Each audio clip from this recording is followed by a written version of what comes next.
And now we're going to take you directly to Taylor Field in Regina, where game number 2, the doubleheader, is in progress.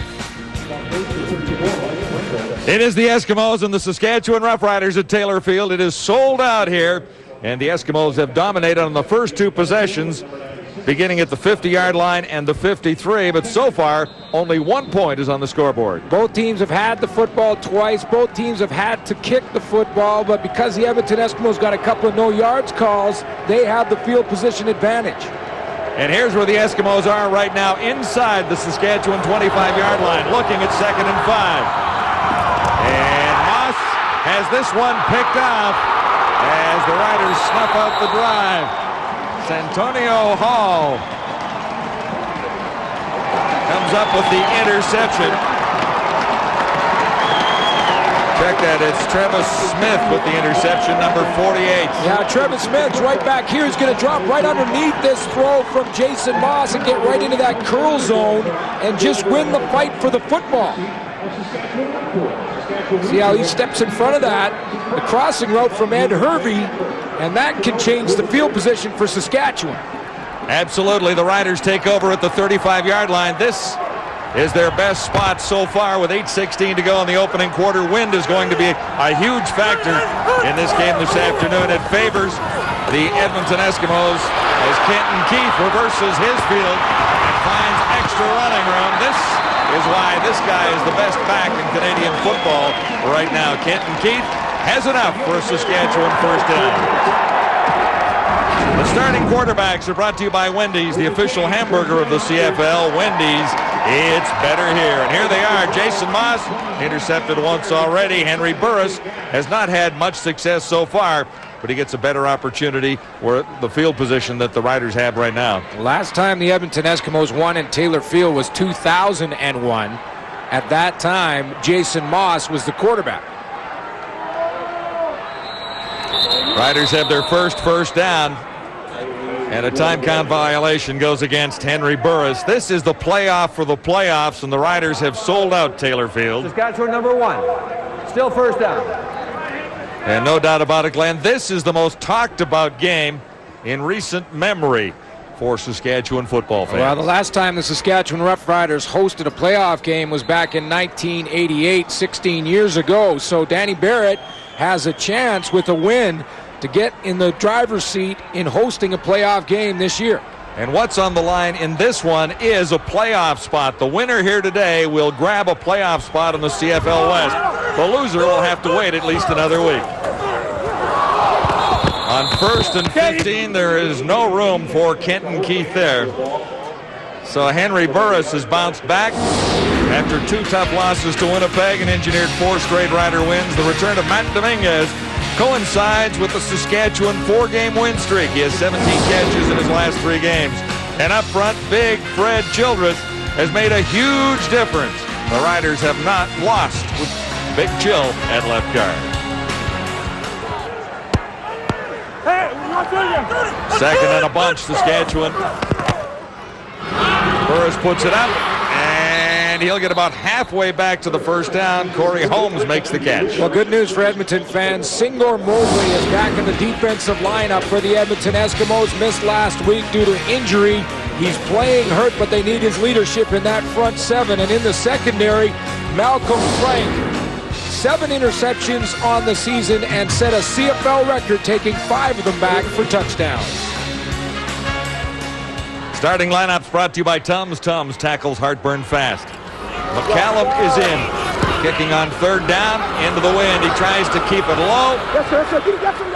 And at the 35, Winston October. No flags anywhere, and that's where the Eskimos will begin.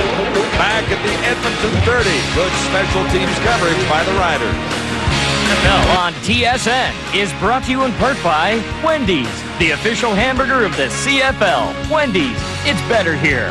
By Molson Canadian, I am Canadian. By Rona, the how-to people. And by Rogers, your world right now. The blackout is lifted. Taylor Field is full, sold out. Standing room only for the biggest game in recent memory for Saskatchewan Roughrider football fans. Eskimos look at first down here. And a little noisy for Jason Moss. The fans here will be the 13th man for Saskatchewan. Well, they certainly will, and they're all huddled in close because winter has arrived on the prairies. We got a dump of snow overnight. Tom Higgins, up and down season for the Edmonton Eskimos. Started with 3 straight losses, then won 3. And it's been a roller coaster ride since, coming off a win versus the Montreal Alouettes. Temperature at kickoff time -1, the wind chill -8, the wind southeast 26 gusting to 35, and it favors the Eskimos right now. First and 15. Mike Pringle makes the catch. He has about 5 yards there and wrapped up by Travis Smith. Jason Moss ended a 2-game losing streak with that huge win over Montreal. Lots of targets for Moss. Jason Tucker back in form, 6 catches, 188 yards last week. And up front, Kevin Roughriders adjusted to his second start at center and gets to start there for the 3rd time. This Eskimo offensive line weakened by injury. Major foul. Unnecessary roughness. Edmonton 65. Is after the play. Second down. So that's Roughriders standing in the middle. Roughriders going to be up against maybe the best combination inside in the Canadian Football League in Nate Davis and Scott Schultz. And that interior offensive line for the Edmonton Eskimos will have their hands full this afternoon. 15 sacks between those 2 big guys on the inside.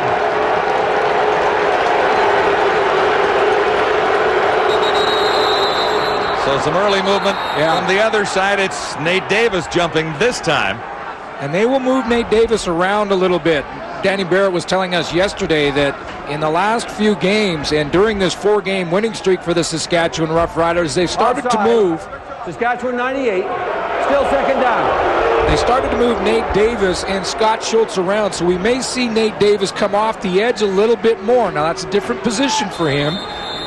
And that time he lined up on the outside and jumped offside. 2nd and 20 facing the Eskimos now at the 21-yard line. Eskimos trying to take advantage of the wind at their backs. Moss has Pringle. Pringle one move and can't get away. He's back to the original line of scrimmage and wrapped up by Alondra Johnson. Well, we talked about the best combination inside, possibly in the CFL with Schultz and Nate Davis. Put the highlight on Davis because he leads the way for the Saskatchewan Roughriders with 8 sacks. And one guy in the secondary that's become a playmaker, Santino Hall at the halfback spot. Early in the year, Santino Hall was playing linebacker, moved back to that secondary, and he always seems to be around the football. Sean Fleming with the win. And ready to return for Saskatchewan, Corey Holmes. Standing back at the 40. Fleming barely got this away. Kicked it with his left foot just to get it away, but there's not much of a return. The ball is on the turf, but a flag is down at the 30. A 47-yard punt with the win, but it was not a thing of beauty. Left footer.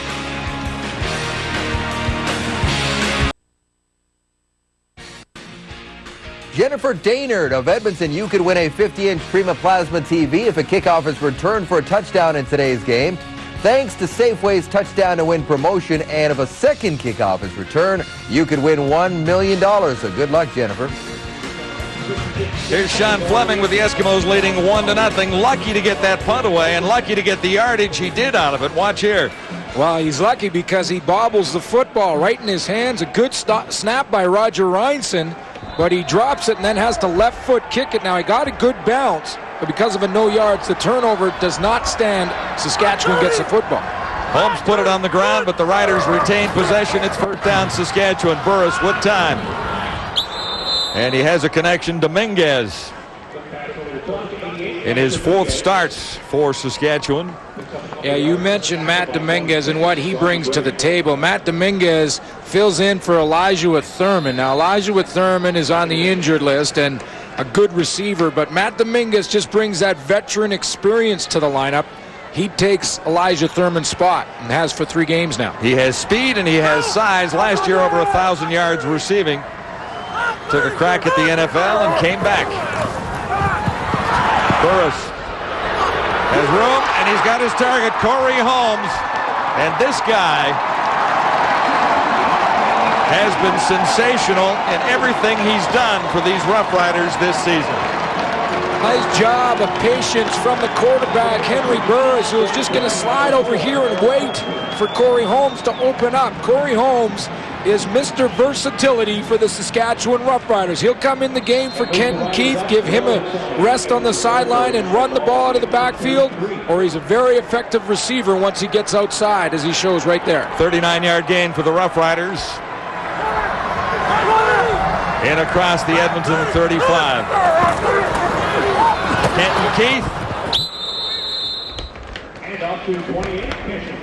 Glenn Young was waiting for him there. Well, no surprise that Kenton Keith, in the 4-game winning streak for the Saskatchewan Roughriders, Kenton Keith has 504 yards rushing in those 4 games. 126 yards per game. You're running for 126 yards per game from one player, you're going to win a lot of football games. Averaging 6.1 yards per carry. Picked up 4 there, 2nd and 6 here. Burris looks to put it up, looks to the corner, and comes up a little short on the toss, looking for Jason French. And when you talk about the play of Henry Burris, Danny Barrett told us yesterday that what he likes about the development of Henry Burris this year is early on he had some rust, and he had to get that off him, and he did that. Then he had some problems in the middle of the season, especially right around Labor Day, a couple of losses to the Winnipeg Blue Bombers. Right here, the Labor Day loss was critical. Yeah, and Henry Burris made some bad decisions in that game. But Danny Barrett says since then, he has improved in that decision-making process. And that time, he really didn't have an open receiver, so he just threw it away. 37-yarder. That's the attempt for Paul McCallum. Into the wind. It didn't make it. It didn't make it. Rolls into the end zone. Will go for the single point, but hang on, there are flags there. McCallum had the opportunity from 37 into the breeze. 2:23 to go, opening quarter. Only 1 point on the board officially so far. Well, it's beginning to feel a lot like that season, isn't it? Eskimos on top. Ray Morrison is on the sidelines in the snow. Oh, no big problem. Just another nice fall day here, John.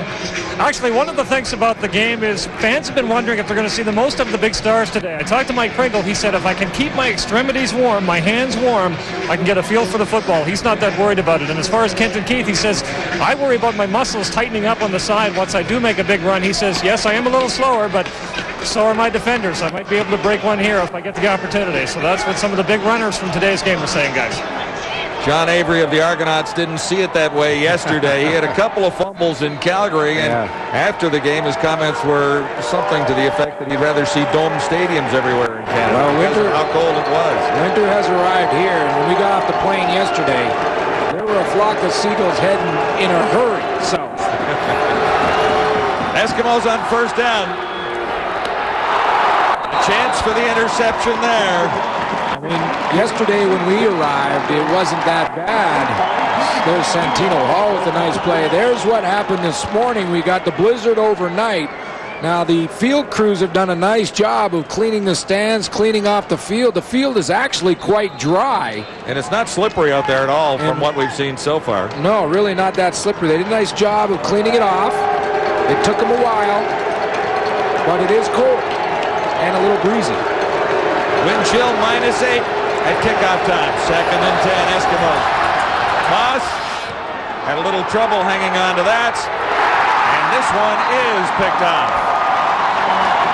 Santino Hall had a chance on the previous play and comes up with the interception here. This guy has been gold for the Roughriders since taking a starting assignment. That's his 4th interception of the year. He's right on the outside here, and Jason Ma's just going to throw this up. He felt the pressure, wanted to get rid of the football, and look at how Santino Hall plays it perfectly. Roughing the passer, Saskatchewan 98, first down. That was the pressure that Ma's felt, and Nate Davis carried through. We'll take a look at that for you. A couple steps, and then put the forearm in the chest to Jason Ma's. That draws the flag, so Edmonton keeps the football. And knock one of those interceptions off beside Hall's name as a result of the infraction against Nate Davis. The crowd hates the call. Couple of penalties for Davis already. Saskatchewan, the least penalized team in the league. And Mitchell had about a 12-yard head start there. Yeah, I did. And that's the crowd here at Taylor Field becoming involved. They were unhappy with the roughing the passer call and were vocal. And Jason Maas couldn't relay the signal when he was trying to call for the football to Daryl Mitchell. Mitchell was a good 12 yards offside. Edmonton 87. Still first down. The Eskimos knew what to expect when they got to Taylor Field and a full house here. And it worked with loudspeakers and practice back in Edmonton. And the hurry-up offense as well. First and 15. It's Mike Pringle. Flag down as Pringle is dropped near the 42. So Tom Higgins knew exactly what to expect before he arrived in Regina. Offensively, we practiced no huddle. We brought a sound system out so that way we could try to simulate maybe what it's going to be like to be on Taylor Field. The only thing that we couldn't simulate was we had not enough power to generate the winds that we needed in which to possibly play. Yeah, that's tough. It's tough to recreate the weather that you could face here in Taylor Field and that wind.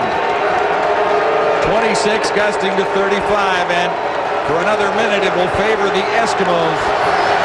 Edmonton looks at first and 20 here. Pringle takes a huge hit. David Benefield was waiting for Mike Pringle.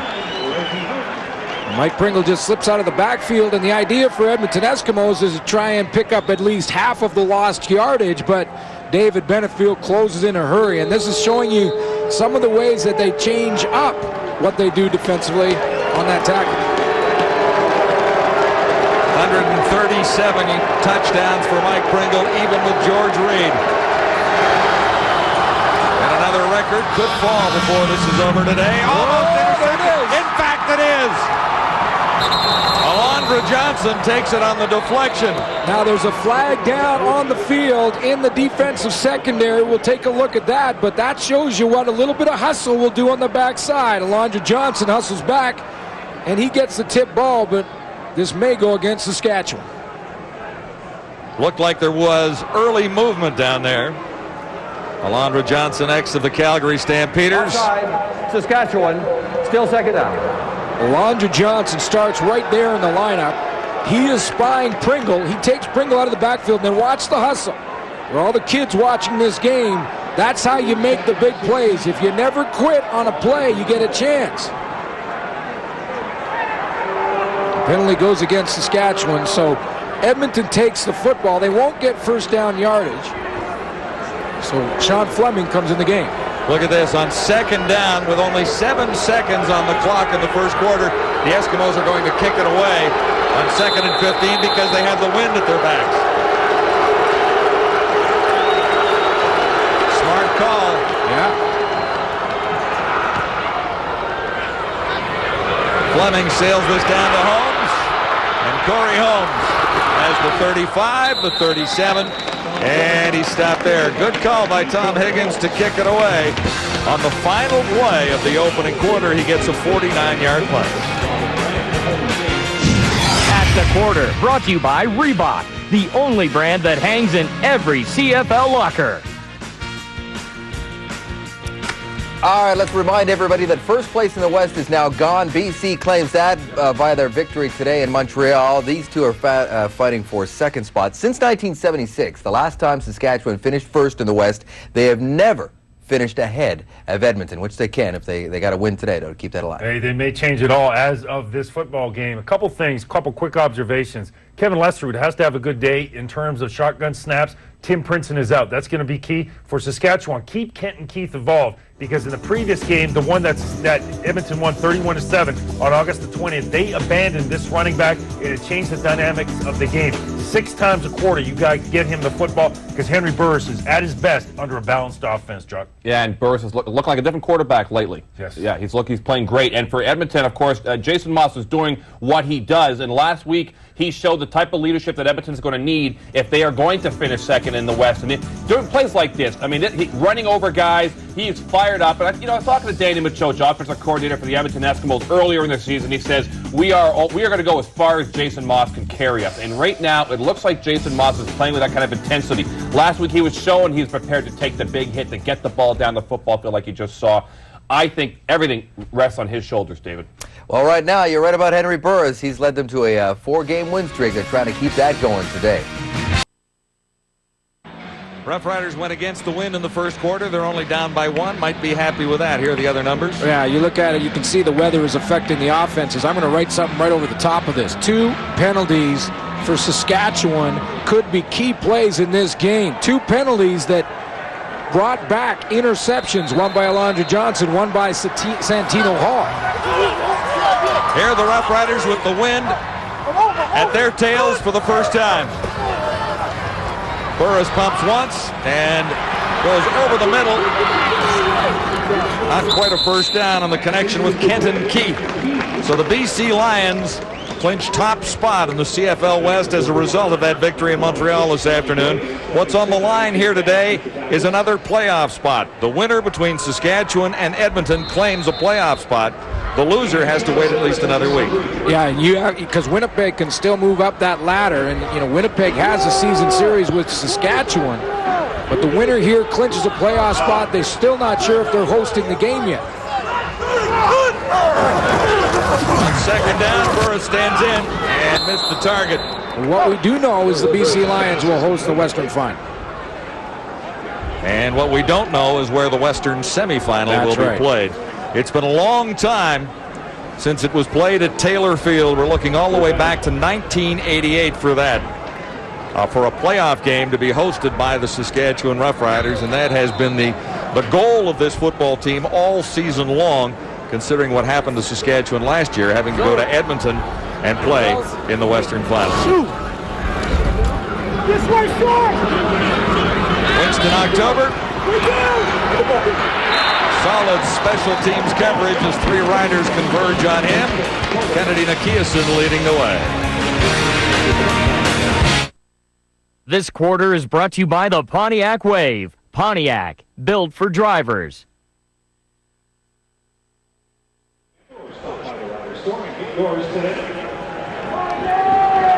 Standing room only at Taylor Field this afternoon. 30,220 tickets have been sold for this game, the biggest one for Saskatchewan fans in a long time on home turf at Taylor Field as Mike Pringle on first down stopped by that Saskatchewan front 4. And Schultz is right in the middle of it. Well, Scott Schultz and Nate Davis, they're the middle of that defense primarily, and they get the push and the penetration that really eliminates the running game for most offenses against the Saskatchewan Roughriders. If you get penetration in the middle of your defense, it's tough to run the football. 2nd and 10, Eskimos at the 30. Jason Moss lost the handle on the ball.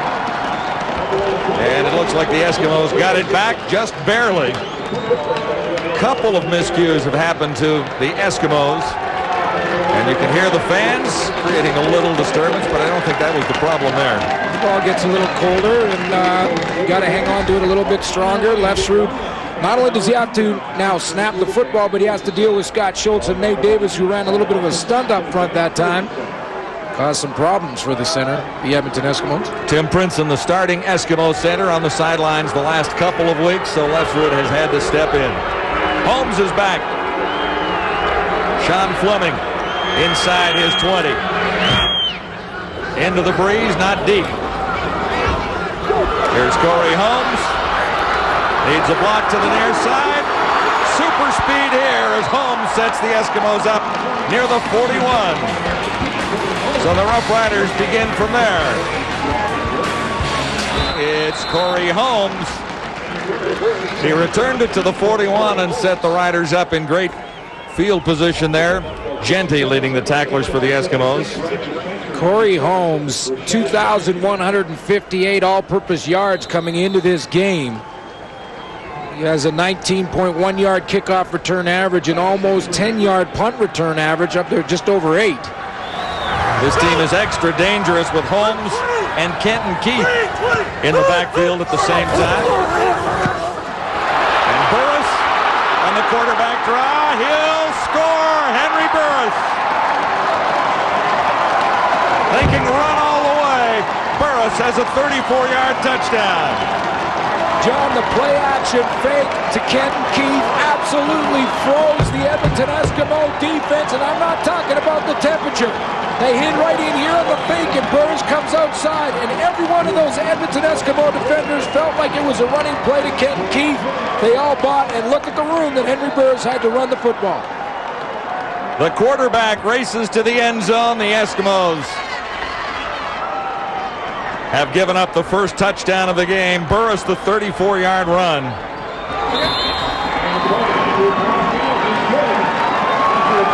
Henry Burris racing to the end zone. It's 7-1 Saskatchewan. Taylor Field, Regina. Sold out for the Riders and the Eskimos tonight on TSN. 8:30 kickoff, Minnesota at New Orleans. NFL on TSN in HD tonight. See that?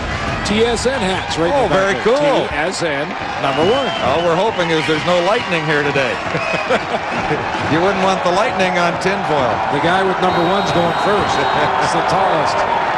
Burris has the touchdown. The guy with #1 for the Saskatchewan Roughriders has it.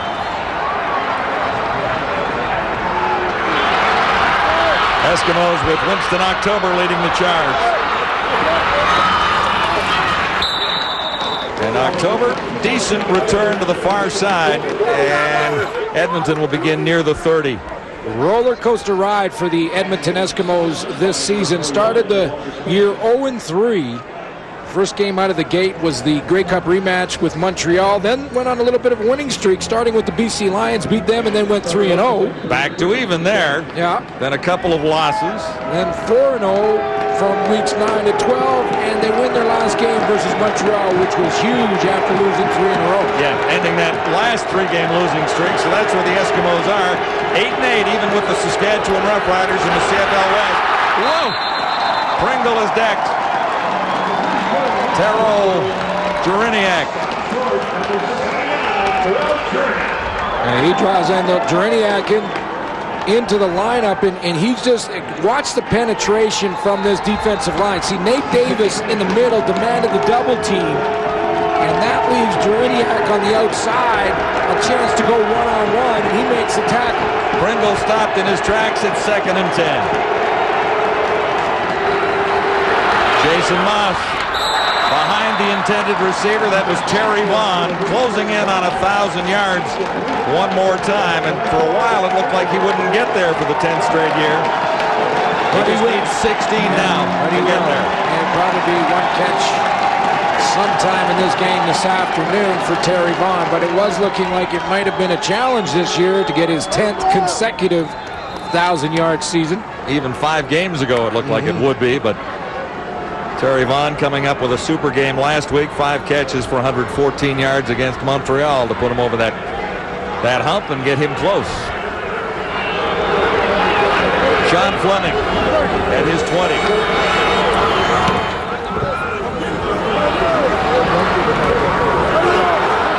Stopped in his tracks, and flags fly right there.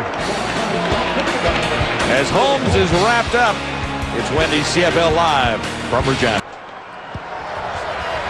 Wind a factor, as is often the case at Taylor Field in Regina. No yards penalty against the Eskimos. Saskatchewan begins inside the 50. Burris looks deep. Travis Moore. And hang on. Double coverage drawn over there. Robert Grant came from the safety position to help out Shannon Garrett because Travis Moore got in behind Shannon Garrett by a step. You're going to see right at the top of your screen. And look at the help coming from Robert Grant, who plays safety. He hits Travis Moore in the shoulder. The ball comes out. Almost a miracle catch. Yeah. Moore had his hands on it. But you talk about the win, John, and it's very important here at Taylor Field. How many times have you seen a team punt on 2nd down? Not very often, Yeah. but we've seen it here a Already time or two once. through the years. Saskatchewan 2nd and 10. Burris has room to the far side. Henry Burris, a couple of nice runs, one for the touchdown of 34 yards, and looks for the favorable spot here. Will he have the first down? John, one of the reasons that Kenton Keith has had so much success running the football, the Saskatchewan Roughriders, #1 in the league, when you talk about rushing, is that they have a quarterback who can also run the football effectively. And when Henry Burris can put up 374 yards rushing, a lot of those yards are going to be to the outside of the formation. And when Burris is successful running to the outside of the formation, the gaps inside for Kenton Keith become a little bit wider. Almost a yard to spare for the first down. 8 carries for 44 yards last week against Ottawa, and 2 carries today. 1 for a touchdown. Again, outside the formation. 9:02 till halftime. A playoff spot on the line in this matchup between the Eskimos and the Roughriders. The winner will move on to the playoffs. The loser will have to wait a week.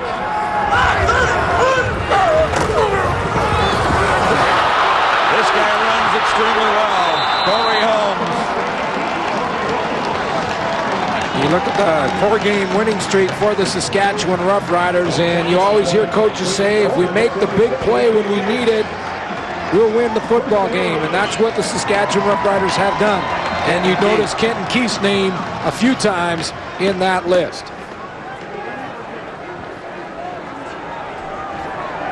Corey Holmes with the run there for another Saskatchewan first down. Also a 39-yard reception for Corey Holmes. And he's special on special teams as well. Holmes again. Holmes was the starting running back for Saskatchewan as the season began. Then Kenton Keith came and he relinquished that spot, but he still gets his share of touches. Well, whoever runs the football for Saskatchewan, they're running behind a solid offensive line that became better when Fred Childress was added to the lineup. He brings some more aggressive play to that left guard position, and you can get that offensive line. We talked about this on Friday night in Hamilton with Troy Davis. You can't lead the league in rushing or lead for the Saskatchewan Roughriders in rushing without the good offensive line. 2nd and 5. This is Watts for the first down. Karsten Bailey makes the catch there. The Riders are threatening again. And it's a fun afternoon to be at Taylor Field, right?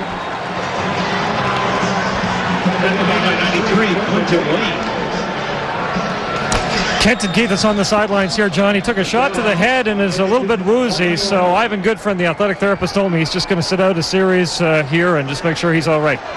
Well, it's in good hands with Corey Holmes in relief, at least at this point in time. From the Eskimo 11, first down. Saskatchewan. Burris. A flag down on an amazing catch, a one-hander. Travis Moore, as if he had glue on his fingers. What a catch from Travis Illegal Moore. contact on the receiver. Edmonton 27. Penalties decline. Touchdown. Travis Moore tries to move to the middle. Like my old college coach used to say, he stuck a fork in that pigskin. Look at that catch. Watch for that on SportsCenter a time or two later today. Travis Moore, an amazing reception for Saskatchewan's 2nd touchdown. So Burris has run for 1 from 34 yards out and tossed for 1 to give Saskatchewan a 13-point lead. Well, here's the Arona poll question. If you want to log on, we'll have the results at the half. We're going to ask you, which West Division running back would you like to have on your team right now? Kenton Keith, Mike Pringle, Charles Roberts, or Antonio Warren? All 1,000-yard rusher caliber guys. 6:37 till halftime. Saskatchewan with back-to-back touchdowns. Travis Moore has his 9th reception for 6 points on the season. And the Riders get set to kick it off. The Wind has been Saskatchewan's huge ally so far here in the second quarter. Winston October for the Eskimos. Across the 30, they'll begin at the 33. Let's go back to that touchdown. I'm going to show you why Travis Moore has a chance for this. First of all, both receivers, Corey Holmes and Moore, have to get inside. You could see right there, Corey Holmes gets inside Singor Mobley. That pulls Mobley out of the picture because he's got to chase Corey Holmes. Now, look at this. Right here is Travis Moore, inside position, creating a throwing lane for Henry Burris. And then what a catch as he puts that right hand up there. Just stuck that fork in the pigskin.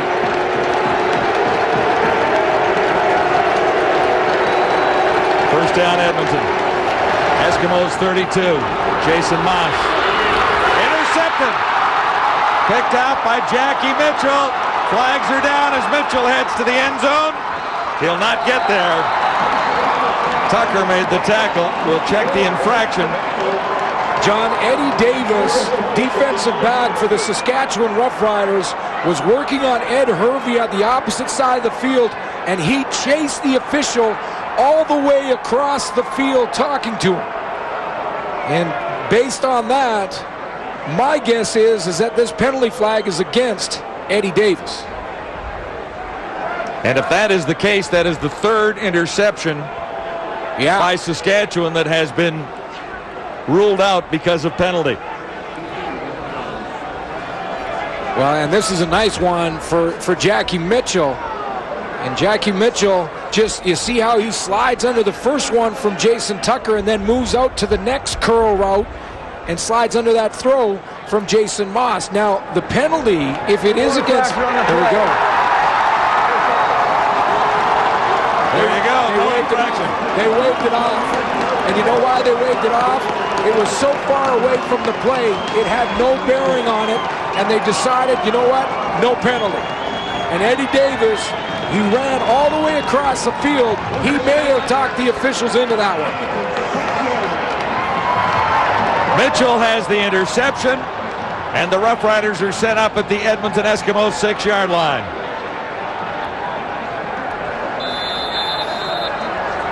You can tell by that smile, he just may have talked the officials into that call. Riders threaten again with 5:51 to go till halftime. Zarka. Robert Grant is the Eskimo to make the tackle on Chris Zarka, his first carry of the afternoon. There are basically three reasons why the Saskatchewan Roughriders have the best running game in the CFL. One is Chris Zarka, one of the best fullbacks blocking for that tailback. One is Henry Burris' ability to run to the outside. And the third is because they have not just Kenton Keith, but Corey Holmes to give Kenton Keith a rest every now and then. And maybe the fourth is the offensive line, which ranks as good as any in the league. And now, yeah, you're right. Four. Second and goal to go.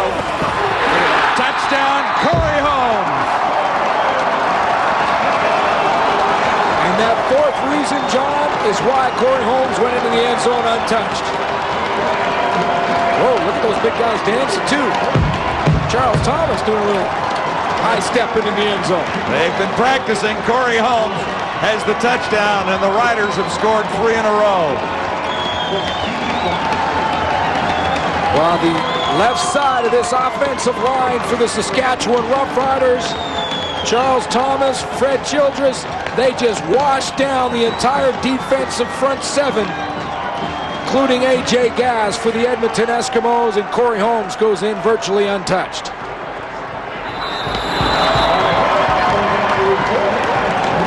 The Eskimos are reeling. The Roughriders set up on an interception by Jackie Mitchell at the 6-yard line. A couple of plays later, Corey Holmes is into the end zone for his second rushing touchdown of the season.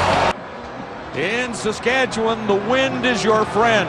The Roughriders have scored 3 touchdowns with the wind at their backs. Well, you have to manage the game based on the wind, and Saskatchewan has done that in this first half because they've taken full advantage when the wind was at their back. Edmonton couldn't do it. Roughriders won the toss and deferred to the second quarter, the longer quarter. And with 4:42 to go, the Eskimos are in a deep hole already, but a long way to go on a football afternoon here. Looking back, however, the Eskimos have struggled in this ballpark in recent years. They haven't won here since 2001. Now remember, in the game prior to this one, BC Lions in Montreal, the Alouettes had a 20-point lead. Lions came back and won that game because at this time of year, there can be no quit in any team, and I don't expect the Edmonton Eskimos to lay down. But Tom Hingage right now must feel a little bit like General Custer. I mean, he just kind of he brought the cavalry right into an ambush here at this point. That little bighorn. It will not be the Eskimos' last stand, however. There's a long way to go, and this kickoff trickles out, so the Eskimos will get field position as a result. This winter, don't let the weather get the best of you. Fight back with a new Michelin X Ice tire. Available now at Canadian Tire. Total offense so far for Jason Moss and the Eskimos, 36 yards. For the Roughriders, 174. And the 3 touchdowns.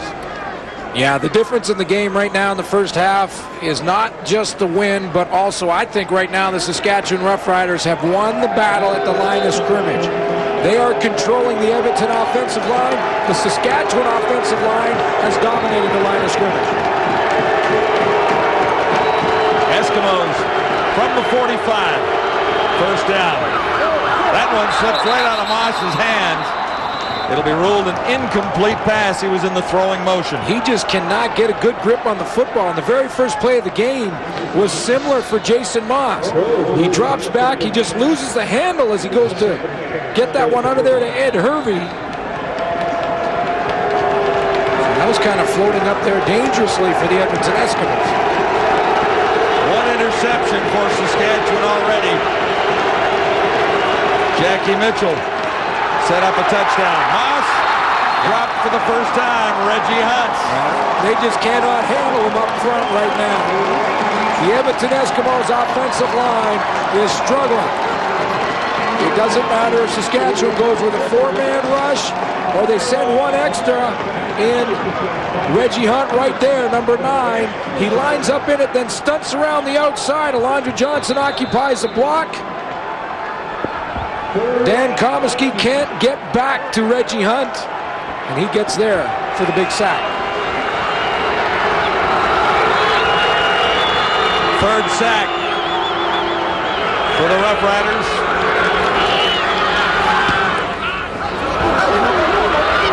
Sean Fleming's kick. A one-hopper at the 45, and flags are flying. Look at this. Here he goes again. Corey Holmes.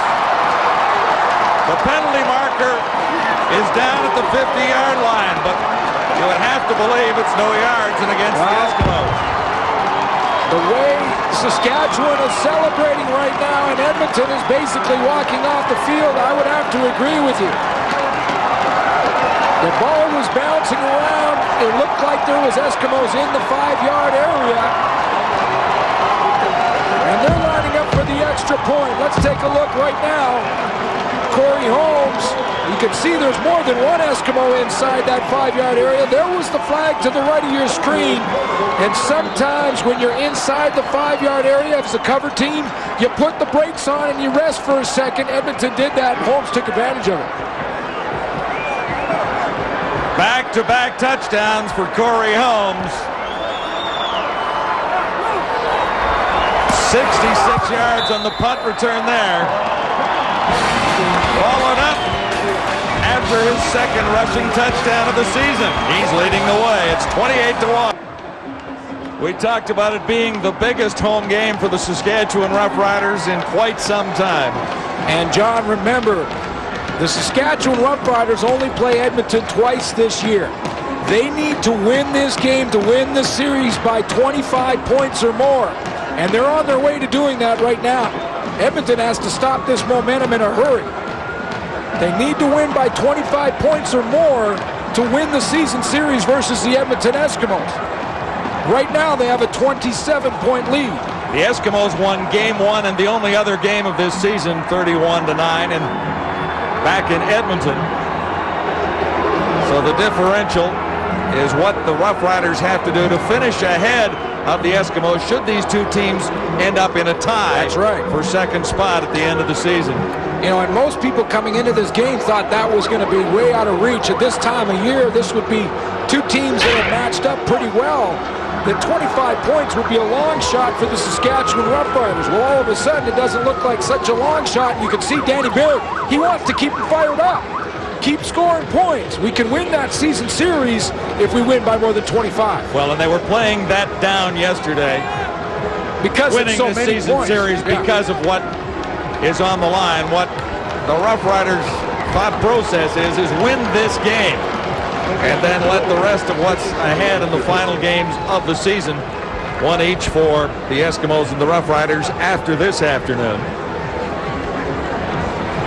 and let it play out after that. But right now, the explosion and back-to-back touchdowns by Corey Holmes, and the Eskimos are reeling. You know, it's interesting. Yesterday, Danny Barrett said to us, you know, he didn't want to talk a lot about the 25 points and that spread that he had to make up. But he did say, you know, early in the year, when the Edmonton Eskimos lost their first 3, their point differential was 24 versus Montreal, 29 versus Ottawa, 25 versus Toronto. It's possible that we could get that deficit back. Riders kickoff down to the 10-yard line. Winston October at about the 30. Special teams have been solid for Saskatchewan. Jason Moss has not moved the football effectively for the Eskimos. Well, he just does not have time, whether it be running the football to Mike Pringle or just dropping back to get in his pass drop because of the penetration from the Saskatchewan defensive line. He just cannot get anything going because he can't control the line of scrimmage.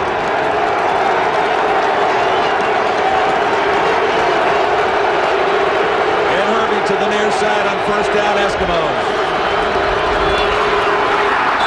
There they are again. Terry Vaughn was the target there. And Nate Davis got a hand on it. 28-1. 3 minutes till halftime. 1,220 seats at Taylor Field. Totally sold out earlier in the week. We're happy to be here, obviously, and happy the blackout is lifted for this one this afternoon. Halftime coming your way about 2 minutes and 50 seconds from now.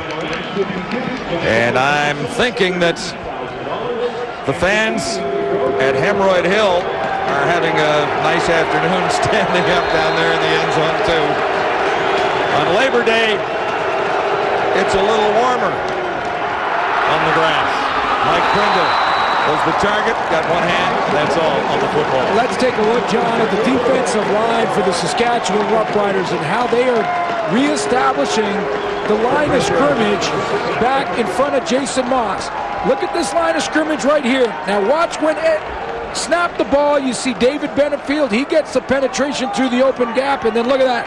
4 Saskatchewan tacklers surrounding Mike Pringle. Even if he catches that ball, he doesn't get any yardage. Here's Sean Fleming again, kicking into a stiff breeze at Taylor Field. Corey Holmes took one back the last time. Holmes calls for it at the 50. And this time, he's grabbed from behind. Nowhere to go.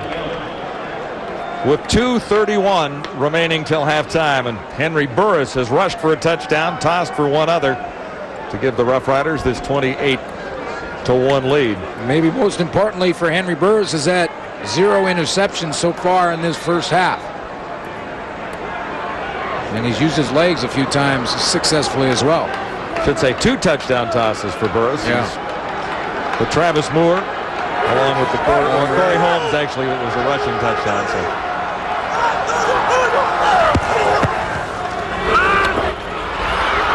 Matt Dominguez And, you know, you look at Henry Burris, he really hasn't even had to use Matt Dominguez a whole bunch yet. Matt Dominguez may be one of the best of the league at getting vertical, going one-on-one on the outside. Now, he's going to have a nice matchup out there because he will run this afternoon, for the most part, against Malcolm Frank. Put together a pretty good season out there for the Edmonton Eskimos on the corner. 3-yard gain, 2nd and 7, Saskatchewan, 2:10 till halftime. This will be a first down to Corey Holmes. Absolutely sensational so far, number 19. Corey Holmes, before this series began, had 137 all-purpose yards in the first half. He took that punt return back a few, and now he just picked up some more there coming out of the backfield. 25 rushing yards. He has a couple of touchdowns, one on a punt return. He's Mr. Everything. Riders just outside the Eskimo 40. Burris has Holmes again, and he's not going down easily. That was a good read by Henry Burris and Corey Holmes, because the Edmonton Eskimos went with a blitz there, brought A.J. Gass out of the middle linebacker spot, and Corey Holmes just went right to where A.J. Gass had vacated. Look at this. Robert Grant here. There's A.J. Gass. The opening's going to be right back there. No linebackers there, so that's where Corey Holmes ends up. Close enough to measure on the gain by Corey Holmes. And there's the official indication. This drive continues for Saskatchewan. And the key to make that play work is the offensive line blocked up the blitz from A.J. Gass to allow Corey Holmes enough time to get to that open area.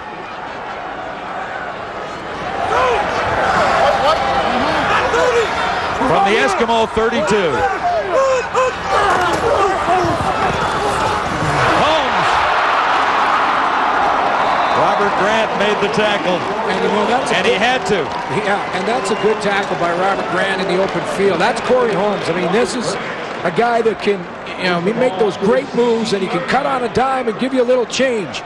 And that's some kind of tackle from Robert Grant in the open field. He's way back here.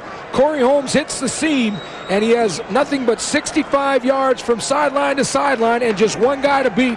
Robert Grant saves a touchdown. Right there. I mean, that's a heck of a tackle in the open field. 15-yard gain. Here are the Riders just outside the Eskimo 15 now. And that's whistled down. You see what I'm talking about with controlling the line of scrimmage. Saskatchewan has the football. Whether they've been running the ball or giving Henry Burris time to throw it, they're controlling the line of scrimmage on both offense and defense. And this will be costly to the Riders. Saskatchewan number 1. Still first down. A procedure call. Well, that's loss of down. Yeah, they called it first down, but it's in the final 3 minutes here, so they have moved it to second down, and that's what the reading is on the sideline, and there's the correction. And look at the difference in total offense when you could control the line of scrimmage. 206 for Saskatchewan, 36 for the Edmonton Eskimos. And the scoreboard reads 28-1 for the boys in black. 2nd and 10 here.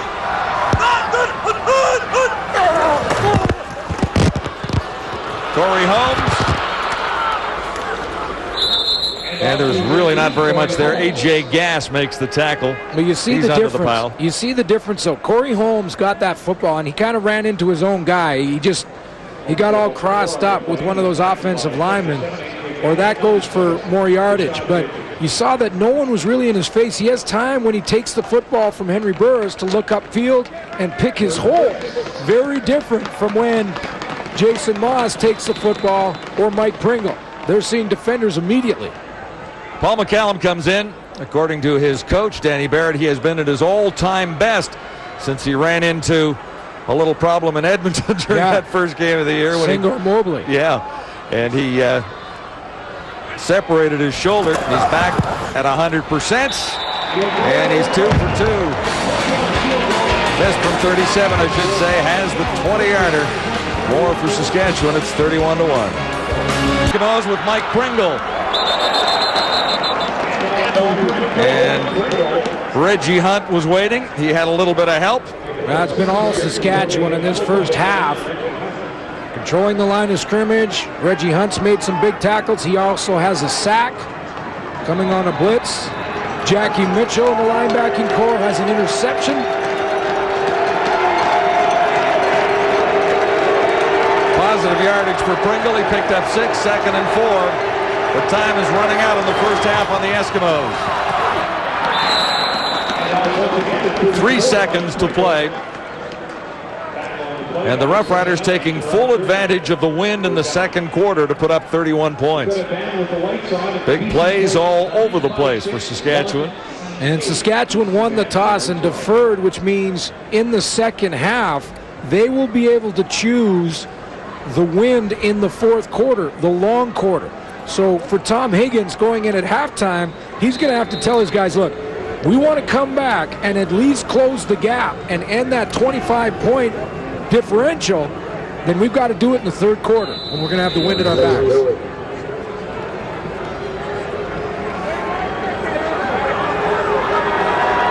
This should be the final play of the opening half. A tough half for the Eskimos.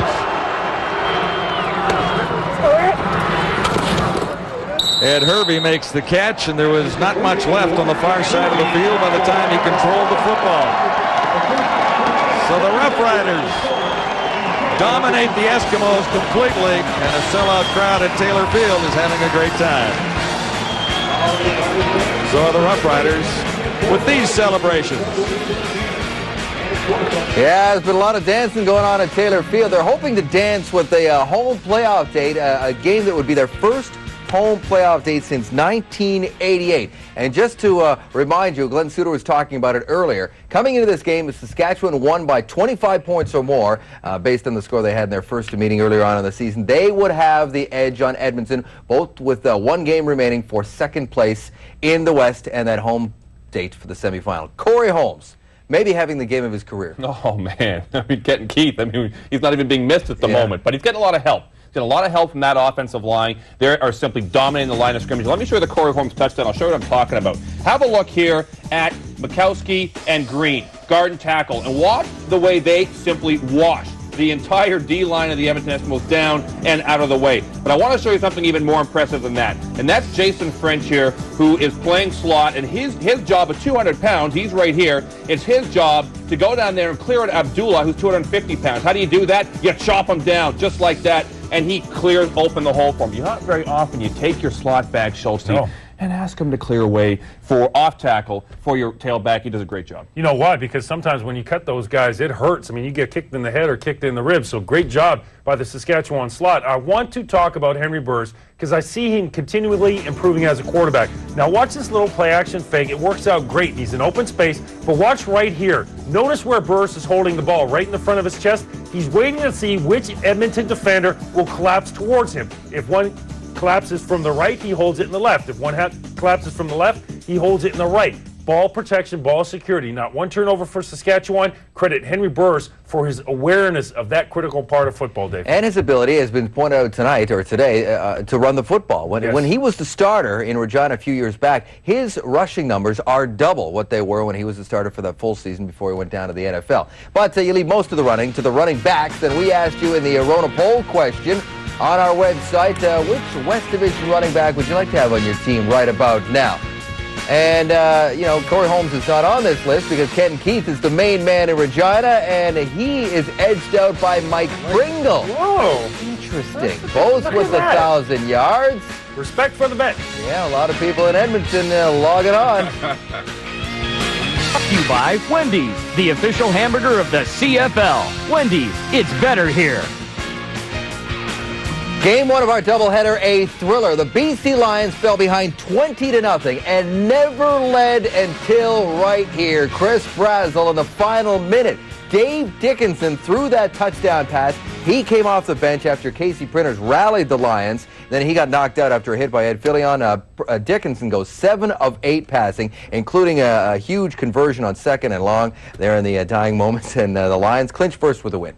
If there was a stat, Dave, I wish they'd keep It's the stat of how many game-winning drives you can put together in your career. And not every quarterback can do it. Only the special quarterbacks can do it, especially those guys coming off the bench like Dave Dickinson, making plays like this. I mean, on 2nd and long, to thread the needle like this and go down and lead your team to victory shows a certain greatness, Chris, that not all quarterbacks have. Quite simply, not everybody has it. I think BC's got 2 guys that can do it. Well, your argument for having Dave Dickinson finish out the rest of the season and go into the playoffs is getting stronger and stronger, I have to admit.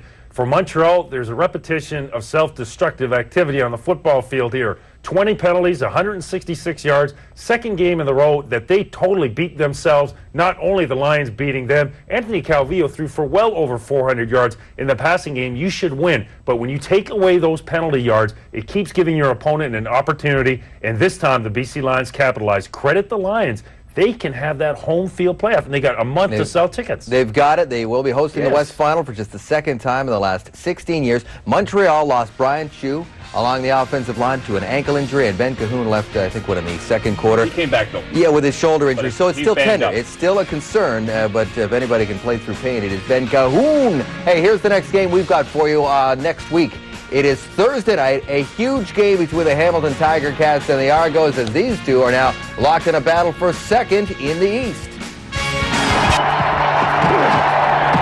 This day in the CFL, brought to you by Sport Check, proud supporter of the CFL. October 17th, 1998. Pinball Clemens not dressed for this one. Argos and the Owls. Early action. Kerwin Bell hits Darryl Mitchell in the end zone. Argos led early. But with Montreal trailing by 3, quarterback Tracy Ham hands off to Mike Pringle. 2-yard plunge. Owls now lead 18-14. 4th quarter. Ham evades the pass rush and throws it downfield to Jock Climby. And Climby breaks 2 tackles and is gone. Climby showing amazing speed. Unbelievable. Montreal wins a big game 38-28. Amazing speed. I never had amazing speed all 12 years I played. The halftime numbers brought to you by Molson Canadian. Jock. I'm waiting. What do you... No, you gotta go. No, I'm waiting for Edmonton's numbers to go up so we can get a game here. Oh, I see. Complete dominance by Saskatchewan. You don't have to analyze this. No, you don't. It's pretty simple. It's all Saskatchewan all day and likely all night. Let's see what Danny Barrett had to say to Ray Morrison. Danny, what's more amazing, the touchdowns through the air with a Travis Moore catch, or Holmes on the ground, or special teams, or what do you pick? Well, it's a combination of things that I'm really liking right now. One, the intensity of our team, and the crowd is phenomenal. So we're going to ride this wave through the second half and hopefully just keep matching points now and do what we need to do. What can you tell me about Kenton Keith? He took a shot to the head in the first half here and hasn't been in much. He took a shot to the head, so we're just being cautious right now. You will probably see him in the second half. I'll talk to the doctors here to make sure, because with a league like this, we don't want to injure him anymore. All right, thanks, Danny. Thank you. Guys? Well, yeah, you don't want to injure him anymore, and when you got this guy doing the job he's doing, you might be able to give Kenton Keith a day off. Corey Holmes, this is punt return for a touchdown. Riders big. Everything went right for Danny Barrett and the Saskatchewan Roughriders in the first half. Not much for the Eskimos. Here's Ray down at the Eskimo sideline. Tom, they've dominated you a little bit up front, and as a result, they're scoring through the air and on the ground, and then they got one on special teams as well. What did you tell your team? No question that it was not a very good half for us. We're going to have to come on out. We've regrouped a little bit. Some people had to say what they needed to say, and so what we got to do, fundamentals. We're going to have the wind in the 4th quarter. We're going to give them the wind in the 3rd, and the 3rd will tell us the tale exactly how this game's going to finish out. Good luck. Thanks. Thank you. John. Eskimos trailing by 30 points as it stands right now, and there's the man who's done a lot of the damage. It's Corey Holmes with a football on the Eskimo kickoff. Returning for the Riders, and he's dropped at the 35. Corey Holmes with 217 all-purpose yards in the first half at Taylor Field. Well, when you compare the two quarterbacks, really no comparison to be made. Jason Moss struggled in a big way in the first half. In fact, he struggled gripping the football. 6 of 14 for 44 yards. Those are not typical Jason Moss numbers. Henry Burris passed for a touchdown, ran for a touchdown, got a special teams touchdown, and Corey Holmes led the way with Kenton Keith on the sidelines being tended to. And here's Holmes again, spinning and picking up at least 8 yards. Clinton Wayne making the tackle there. Kenton Keith was shaken up. They put Corey Holmes in, and it's worked out very well when you look at what the Roughriders have accomplished so far with 31 points on the board. Yeah, Corey Holmes has done it in the special teams. He's done it on offense, and he's done it in the receiving corps. You don't really miss a beat when Corey Holmes is in the game. Second and a couple. This is Zarka. First down easily for Chris Zarka.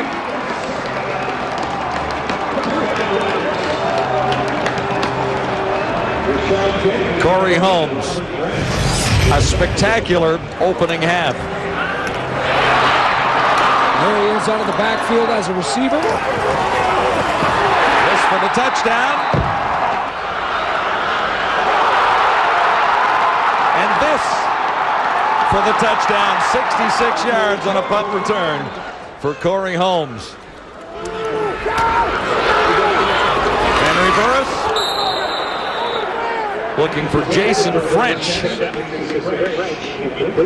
Shannon Garrett there came over the top and made a nice play on Jason French. He had to come all the way across the field to cover Jason French. Came over the top and got his left hand on that football. You heard Tom Higgins talk about the Edmonton Eskimos. Some guys said what they had to say. Likely Shannon Garrett was one of those guys. The veterans in a game like this at halftime will stand up and say their piece. A hugely important game for both teams. Again, the winner has a spot in the playoffs. The loser has to wait till next week. Burris just missing there. Travis Moore, who had a touchdown in the first half, covered by Shannon Garrett. So Garrett has made 2 plays to start the second half. Yeah, Shannon Garrett, he's probably one of those guys. He's one of the veterans back there. So while he doesn't say a lot during a game, very likely he was one of the guys that stood up in the locker room at halftime and said, guys, enough is enough. And he's come out with back-to-back plays there, and Edmonton finally get a stop.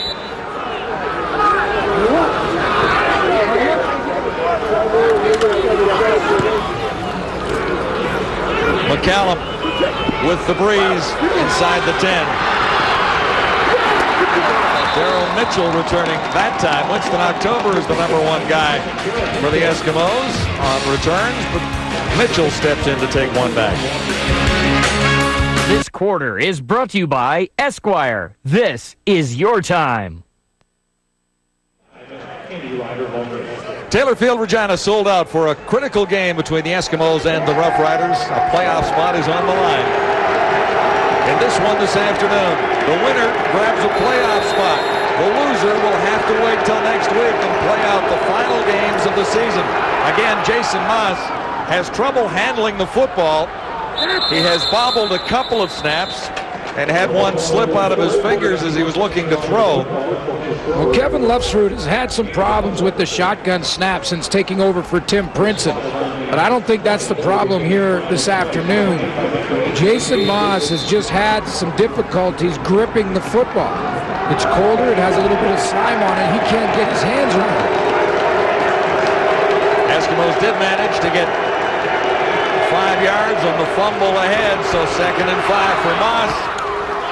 And he stopped short on a first down on this reception to Ed Hervey, who actually couldn't hang on to the football.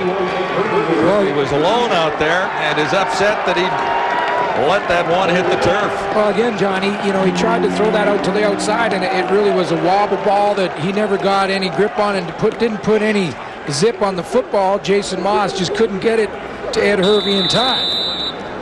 And Hervey, after that, kicked the ball right through the end zone in frustration. So Sean Fleming is in. Corey Holmes awaits.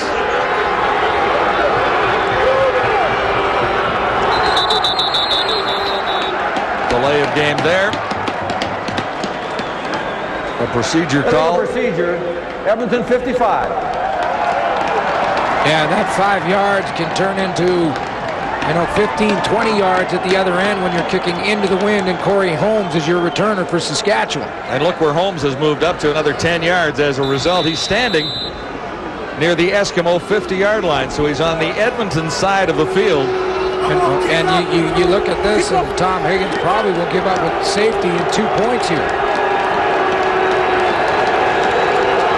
The breeze is substantial, and that's what Fleming is looking at, kicking into it now. They're deliberately taking penalties. They're going to back them up again until they can get Fleming into the end zone. Time count violation. They're trying to act like number 11. These are mistakes, but these are planned penalties. They're into the wind.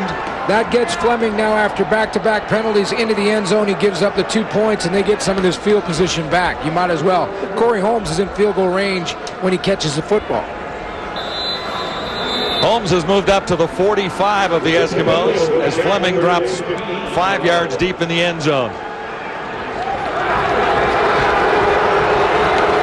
Sean Fleming was injured last week in the game against the Alouettes.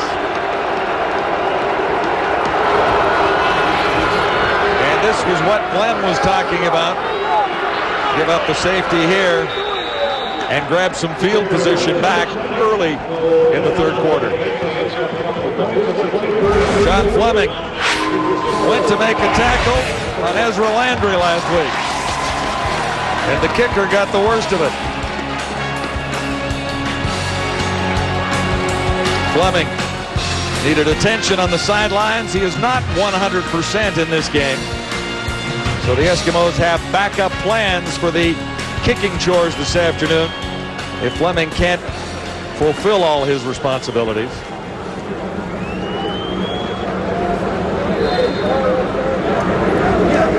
Terry Vaughn will be the place kicker. Mike Bradley, one of the designated punters if it comes down to that. Well, what Tom Higgins accomplished with that decision to go with back-to-back penalties, deliberate penalties, and then give up a safety. He gives up the 2 points, but he takes some time off the clock with Saskatchewan with the wind at their back, and he gets that field position back. So by design, Tom Higgins gave up 2 penalties and 2 points. He really had no other way to look at it because it was instant field position for the Roughriders. Go get it, Corey. Go get it, Corey. Go get it. Here we go. Here we go. Corey Holmes looks for a block here. Took one 66 yards back in the first half, and Bertrand making the tackle there. Matthew Bertrand. Pretty successful first half for Marcel Belfay and the Saskatchewan Roughriders, especially in the third quarter. They had 3 touchdowns in that quarter. Holmes with a 66-yard punt return thrown in there, and that's why the Saskatchewan Roughriders have a 33-1 lead. The Eskimos actually had a 1-point lead with the wind in the opening quarter, and the fact that they were unable to get into the end zone is a big reason the Roughriders have this substantial lead right now, picking up the touchdowns with the win second quarter. Ken Keith is back in the ballgame. More bad news for the Eskimos. Good news for Saskatchewan Roughriders and their fans, though, that Kenton Keith was okay. He was dinged early in the first half, hit to the head, and they wanted to make sure that he was thinking clearly. And look at the last 4 games, all wins for Saskatchewan, 500 yards for Kenton Keith. And a 7.2-yard rushing average for Keith. On the season, his average is 6.1. Second and short, Saskatchewan, and Zarka across the 50. Now, Matthew Barrett said yesterday that, you know, when he was playing the Ottawa Renegades in the last game for the Saskatchewan Roughriders, their winning drive was a 12-play drive. Of the 12 plays, 10 of them were running plays, most to Kenton Keith.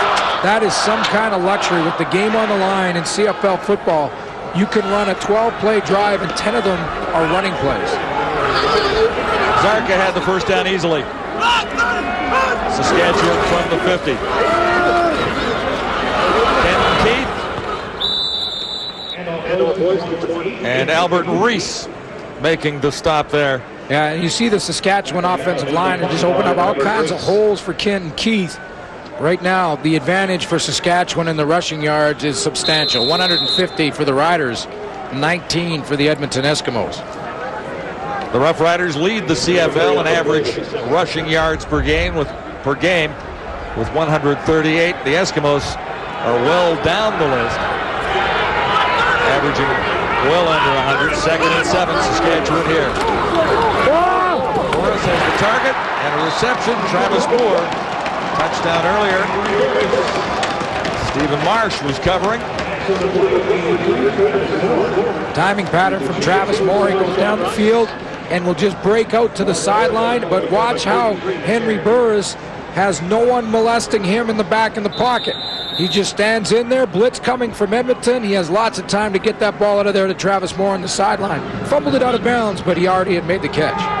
Rough Riders with a no-huddle offense going here now. Saskatchewan set up at the 42.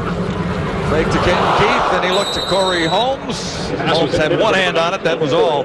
But there was open territory here on the wide side. 8:30 to go. In the third quarter, Rough Riders have the wind, and they have the lead at 33-1 as it stands right now. Well, you could tell Danny Barry wanted some more points in this third quarter while he has the wind at his back. What's on the line for the Rough Riders? If they can win by 25, they will take the season series with the Eskimos. After Edmonton won convincingly in the only other meeting at Commonwealth Stadium earlier in the year. On 2nd down, and Burris misses again, looking for Kenton Keith that time. Well, the only way that they had problems in that drive is when they start to throw the ball sideline to sideline. Saskatchewan Rough Riders with the running game have been successful, especially in the third quarter. And then Marcel Belfait there decided to go to 2 throws laterally, and both were a little bit difficult to catch, so Saskatchewan has to punt the football. And the wind might have been a little bit of a factor there too. It is a crosswind as it stands right now, favoring the Rough Riders, yes, but blowing slightly across the field. McCallum's kick down to the 12-yard line. It's Winston October. Got one block, and he's out near the 25. So the Eskimos into the wind with 7:49 to go, third quarter, 1st and 10 when we get back. Nate Davis leading the Saskatchewan Rough Riders in sacks. For every sack in the game, Perlator contributes the quarterback's weight to the local food bank. Perlator, Canada's biggest courier company, and Saskatchewan atop the leaderboard, tied with Montreal, 43 sacks there. Saskatchewan with 3 sacks against the Eskimos so far this afternoon. Completion short of the first down. Pringle makes the catch, and he has been the favorite intended target of Jason Moss so far this afternoon. So the Riders are doing a pretty good job of covering the outside receivers. The good news for Jason Moss there is that he gripped the football and put a little zip on it.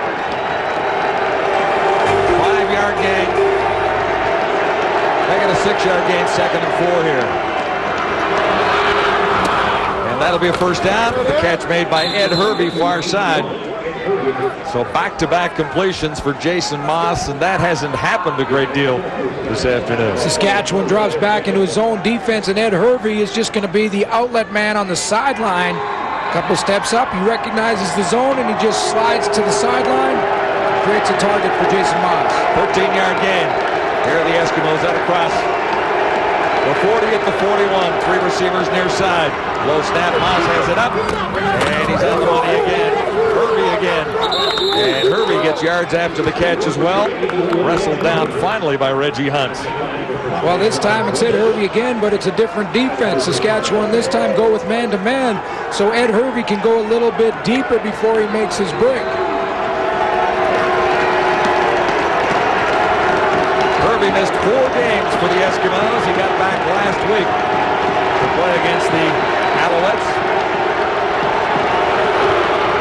Getting noisy in here. Moss lost it, and he's decked. Jason Moss had trouble gripping the football. Travis Smith was one of the Rough Riders on top of him in a hurry. Yeah, and this time it may have gone off the shoulder of Mike Pringle. Jason Moss tried to do a little play action there in the shotgun formation to Pringle. And he has had his problems gripping that football. In passing situations like there, there. And then right there. Play whistle dead, but Moss had a difficult time again as the Roughriders were all around. David Benefield ended up with the ball. Well, that was David Benefield was the reason that Jason Moss couldn't grip the football that time. He came off the edge, one-on-one out there on Chris Morris. And David Benefield wins this battle.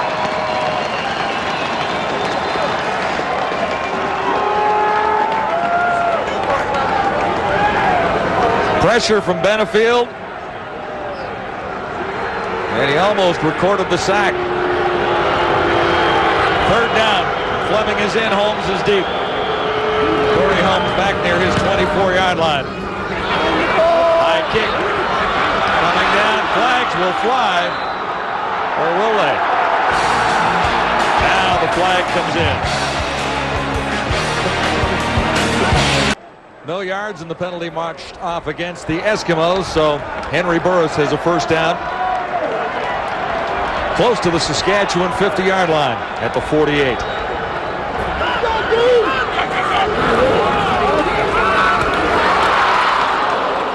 Karsten Bailey makes the catch, short of the first down. Crutchfield moved up to make the tackle. Well, the Ticats with a huge win. The Argonauts with a tough loss. Stampeders were great yesterday at McMahon Stadium in Calgary. As a result, there's a lot more importance on this game Thursday from Skydome in Toronto. The Ticats still have a chance to host a home playoff game this year as a result of their win and the Argonauts' loss. So we'll be there for that. And a lot to be decided in the final couple of weeks of the 2004 CFL season. And just a reminder, the Saskatchewan Roughriders with a 25-point or more win today win the season series versus the Edmonton Eskimos as they fight for a home field playoff game in the playoffs. And for Saskatchewan, it would be the first time that occurred since 1988. The Roughriders with one game to go after this on the final week of the season against BC.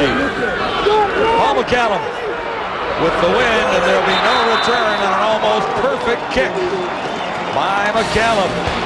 First and 10 Edmonton when we return. 4:18 to go, third quarter.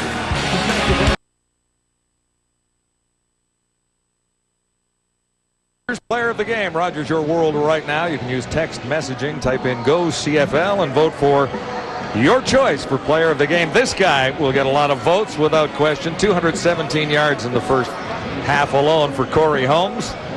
And part of the reason things are going well is the big chill, Fred Childress, over from the Calgary Stampeders. And since he joined the Roughriders and started 4 weeks ago, Saskatchewan has not lost a game. The Roughriders are on a 4-game win streak and very convincing in their lead over the Eskimos here and now. And Herbie the catch, it'll be for a first down. And Herbie gets out across the 30. Omar Morgan got over to make the tackle. Well, the good news for the Edmonton Eskimos in this third quarter is that they may not have been moving the ball real successfully. They've had a couple of first downs, but they have kept Saskatchewan out of the end zone with the wind at Saskatchewan's back. Roughriders have only 2 points to show for the wind at their backs in the third quarter. In the second quarter, Saskatchewan put up 31. Crowd gets into it now. Moss missing on the intended toss for Mike Pringle, and that was low and outside. And he missed because David Benefield got his hand on it. Came off the edge again on the outside. He's been working one-on-one on those tackles. Chris Morris, Carson out there, and in that time he just batted that one out of the ground, out of the air. Ed Herbie to the near side. It's 2nd and 10 Eskimos. All kinds of time for Moss. Looking for Herbie. Brock Ralph coming up with the catch on the far side, and that's a huge play. He's got time, John, because Mike Pringle picks up the blitz from Reggie Hunt. Reggie Hunt's right here. He's going to come around here and watch Mike Pringle pick up the blitz and allow Jason Moss the time to throw the football. Here comes Reggie Hunt. There's a nice block by Pringle. Moss has time to throw. 20-yard gain. Here are the Eskimos at midfield. 2:44 to go. Third quarter. Moss feeling a little more confident now. Strike there to Pringle. He breaks the tackle and is down to the 40. Travis Smith made the stop. It's a 15-yard gain, so the Eskimos have suddenly found life in this offense. So Mike Pringle gets rewarded for his big block, and he gets the football in his hands, breaks the tackle, and all of a sudden Edmonton, with the wind in their face, a little momentum back. Eskimos will have the wind at their backs for the fourth quarter, 2 minutes and 10 seconds from now. Moss looking down the far side, and he's well over the head of Ed Hervey, who's looking for a call. Coverage by Omar Morgan. Yeah, and I think this is a good no call by the officials. You're going to have a good look at it, one-on-one, Omar Morgan and Ed Hervey. Now this is what you call hand fighting. Morgan with the little push there, Hervey with the little grab. Let him play. The ball probably not catchable anyway. 2:02 remaining in the third quarter. With the Roughriders holding on to a commanding 33-1 lead. Second down for Jason Moss under the coverage this time. And the first down will not happen. Darryl Mitchell was wrapped up in a hurry by Davin Bush. Yeah, and Santino Hall broke downhill, and he knew he could come out of his break in a hurry because the Saskatchewan Roughriders were going with a blitz from the opposite side. They sent Eddie Davis, the halfback, so Santino Hall was able to come downhill in a hurry on Darryl Mitchell and holds him well short of the first down. So the drive ends right here for the Eskimos. Ball just inside the Saskatchewan 40. And out of field goal range into a stiff breeze here at Taylor Field. Sean Clemens.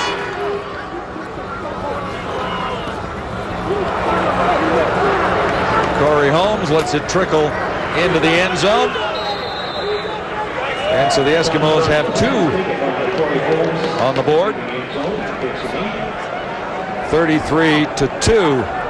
Hard to figure out what's gone wrong in this Eskimo season after winning the Grey Cup championship. Only one way to describe it. It's been a roller coaster ride since the Eskimos won the Grey Cup here last November. I'm surprised at our record. I'm surprised at our play at some times throughout the season. But again, sometimes teams have Grey Cup hangovers. Sometimes lots of people have Grey Cup hangovers. But when you look at it from the Eskimo standpoint, that explains it just about as well as anything. The pitch back to Burris. Travis Moore, and they say it bounced one time before Moore got his fingers underneath it.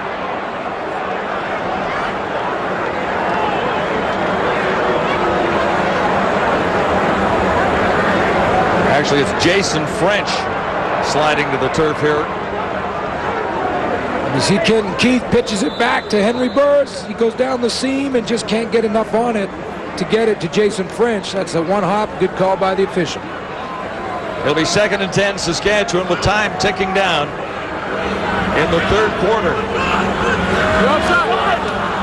Some early movement, and this is wide open for Henry Burris. Slowed down at the 45. A great run by Burris. We'll check out the infraction. It's 31 yards for Burris. If it stands, he has a touchdown run already. A 34-yard run for a touchdown to get the Riders on the scoreboard. Offside. Edmonton number 90. Good recognition from Henry Burris to take off to the left side of the formation. The only thing you probably would say to him is, when you get down there, run out of bounds. good yardage. Danny Bear walked right over to him and said, "Nice run, Hank, but maybe slide next time or get out." Yes. Should be the final play, third quarter. Roughriders set up at the Eskimo 45. Burris with the wind at his back, open target, touchdown! Jason French. And that is dramatic. The final chance the Riders had with the win. Burris has the perfect play, and he has another touchdown. Jason French got in behind the Eskimo coverage, and the Roughriders have a 39-2 lead. John Quincy Coleman thought that he had safety help as Jason French goes right down the seam. You see Coleman, he's going to be in a trail position. The safety is over here. Robert Grant had gone to the right side of the formation, leaving Coleman in a one-on-one, and French won the battle. A 44-yard strike for the touchdown. And that is the final play of the third quarter. Roughriders with a 38-point lead, and there's lots to cheer about at Taylor Field in Saskatchewan on a chilly Sunday afternoon. At the quarter, brought to you by Reebok, the only brand that hangs in every CFL locker.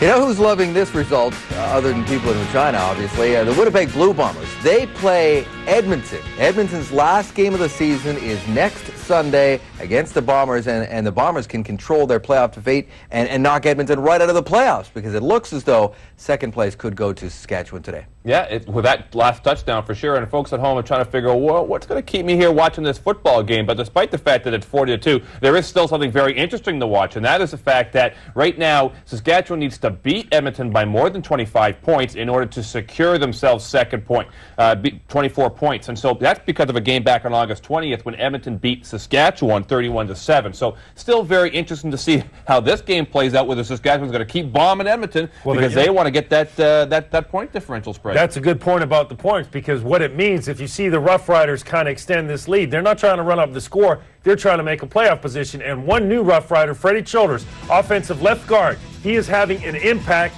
on the offensive line. The bottom line in this game is that offensive line for Saskatchewan is winning the one-on-one battles. Nice chip block taking Mobley out of the play helps enhance that run by Kenton Keith, and I think the addition of Freddie Childers has helped this football team start playing football in 1994, 11-year vet. And then there's the 39-year-old linebacker, Alondra Johnson, who was in the game. The last time Edmonton missed the playoffs, 1971. And that road could get a little tougher as a result of the results today.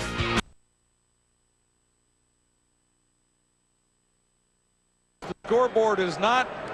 The Roughriders have won in all phases of the game, on special teams, on defense, and on offense. And the Eskimos are a quarter away with the wind at their backs, trailing by 38 points. Paul McCallum into the breeze after Saskatchewan added one more touchdown. On the return, Mike Bradley crosses the 40-yard line to about the 43, and that's where the Eskimos will be first and 10. The fourth quarter is brought to you by Kellogg's Vector. Vector, official food energy of the CFL. Fuel up.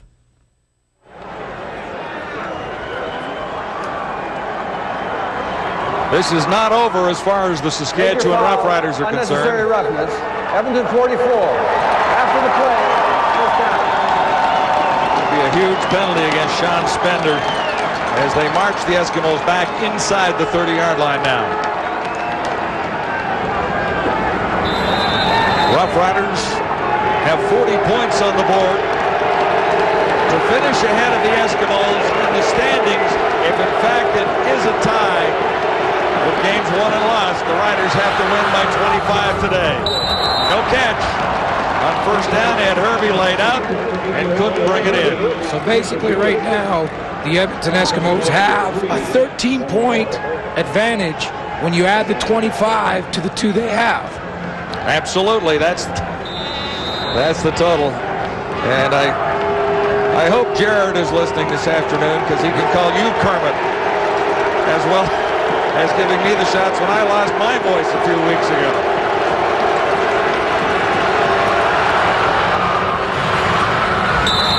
Talking about Jared Suter, who was giving me the gears when I sounded a little like the Frog. Yeah.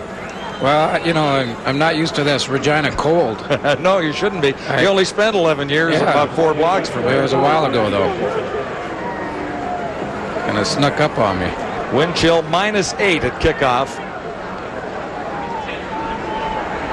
And snow in the forecast. Fortunately, the blackout is lifted, and all of Saskatchewan is looking in on a very historic game potentially for these Roughriders. It'll be a first down for the Eskimos. Saskatchewan trying to lock up a playoff game at Taylor Field for the first time in 16 years. The last time the Riders hosted a playoff that year, but in 1989 it worked out quite well with the Riders winning on the road all the way through the Western playoffs, and then that huge Grey Cup victory at Skydome. Jason Moss a little high and outside. Jason Tucker was his target there. One guy that we haven't heard a lot of that's Jason Tucker, who has been the deep threat for the Edmonton Eskimos. And remember last time that Jason Tucker played here in Regina, played in the Grey Cup game. And he was the most valuable player in the Grey Cup victory over the Montreal Alouettes. Last week against the Alouettes, 6 catches for 188 yards for Jason Tucker. He had struggled in a couple of games prior to that, got back on track last week. 2nd and 10, Moss sacked 4 times and he's down again.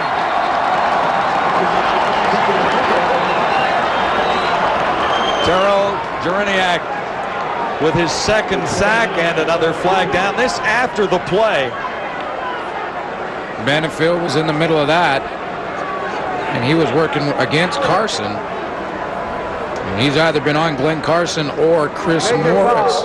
Unnecessary roughness. Edmonton 61. Is after the play. Third down.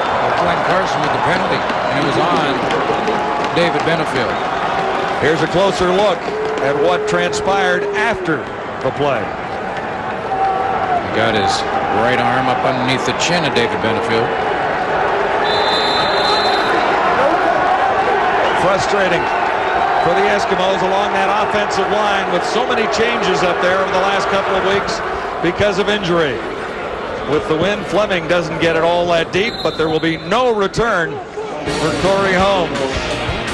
The Eskimos in a real battle for 2nd place in the West.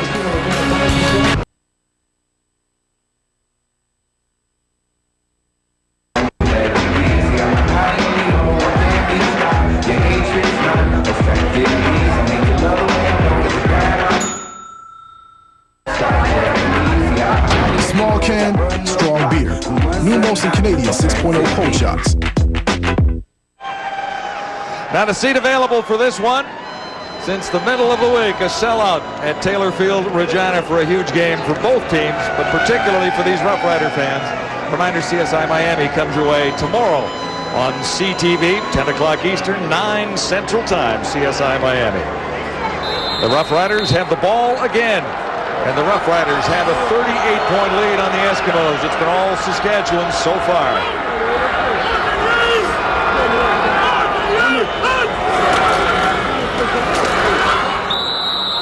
Zarka for a couple of yards. And the Rough Riders have made the big plays in the last 5 games. 64-yard catch by Keith French with a 70-yard catch against Montreal. Keith again against Ottawa. A 71-yard run by Keith. Bailey a 70-yard catch. And today it's Holmes with a 66-yard punt return. And French has a touchdown as well. So does Travis Moore. So does Henry Burris. The Riders have run roughshod over the Eskimos. Little shovel pass here. This will work well. Out across midfield is Corey Holmes again. Definitely the star of this game for Saskatchewan so far. He has done it all. Real nice cut by Corey Holmes as he got past the line of scrimmage. Burris feathers it nicely for Corey Holmes. And there's the cut. So the Riders continue to move the football on the line today. Second spot in the CFL West. The winner will be in second place temporarily. Both Edmonton and Saskatchewan with one game to go after this. But the Roughriders are looking to finish ahead of the Eskimos in the standings. And they need to win this game by 25 points in case there is a tie when the season is over. The Eskimos have injury problems along the offensive line. No question that that has been part of the problem for this Eskimo team so far this afternoon. Tom Higgins knows exactly what's on the line. Riders head coach Danny Barrett knows it only too well after coaching here as long as he has. Corey Holmes. And he's stopped just across midfield by Randy Spencer. All the highlights coming your way on SportsCenter when we're finished here. A sellout at Taylor Field in Regina. And so far, so good for Rough Rider fans, hoping there will be one more home game in Regina before this season is over. Lots of time remaining for the Eskimos to close this gap, however. Second down, Saskatchewan. Burris unloads in a hurry. Travis Moore the catch. Dives close to a first down. Excellent extra effort by Travis Moore. Well, the Edmonton Eskimos have played better on the defensive and offensive lines, but this game basically out of reach for them, except for the point differential. They need a couple of touchdowns, and second efforts like that from Travis Moore is going to limit the Edmonton Eskimos' opportunities for that. After 4 wins in a row, Saskatchewan fans daring to hope they might witness a postseason game on home turf for the first time in 16 years. Danny Barrett needs 2 more wins to have any chance of playing a home game here in November.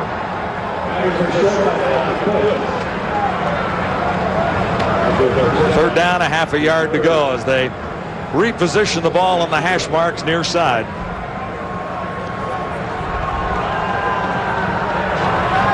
And when the offensive line is as solid as this group, led by Jeremy O'Day at center, this isn't a huge gamble at this stage of the game. Going into the win, though, the Rough Riders trying to maintain possession of the football. Some movement from the Eskimo side. Burris has the first down. No penalty markers anywhere. Ball came out there late, but they had blown the whistle.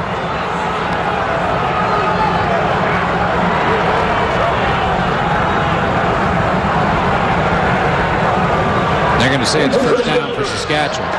Well, the whistle had definitely sounded, and Burris had been stopped. 10 minutes and 29 seconds to go.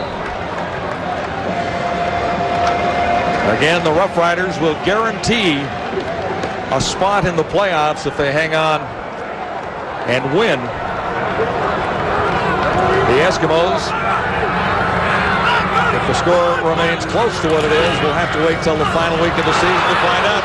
Corey Holmes lost the ball, and the Eskimos say they have recovered.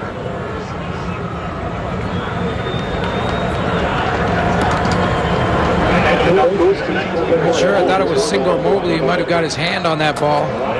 A.J. Gass was in there. The official has said no fumble at this point, or at least the Riders did get it back. No, the Riders got it back. As Holmes did drop the ball.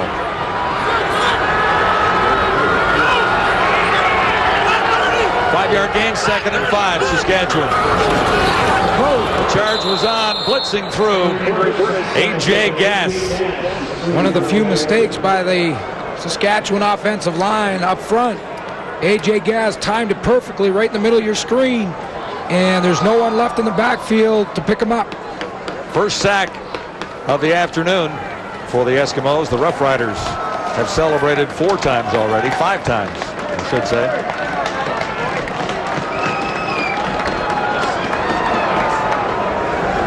McCallum standing at midfield.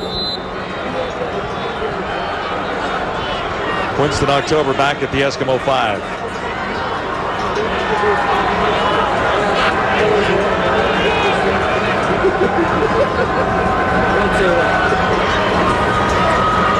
Eskimos with an extra returner back there as well. Daryl Mitchell.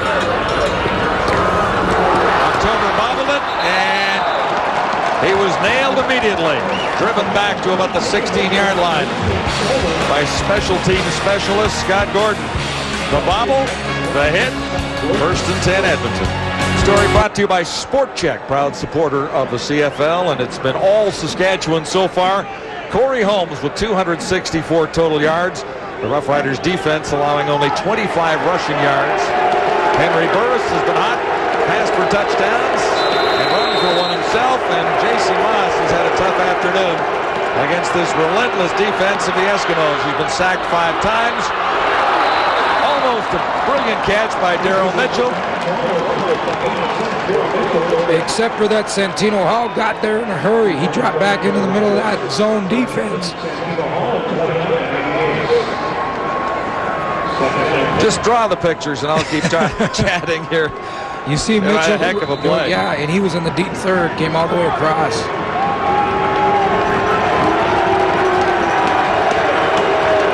He's had a good afternoon. Santino Hall. This is 2nd and 10. Crucial situation for the Eskimos here. Moss under pressure again, got it away and got a strike. It's Mitchell making the catch, and that'll be enough for a 1st down out across the 30.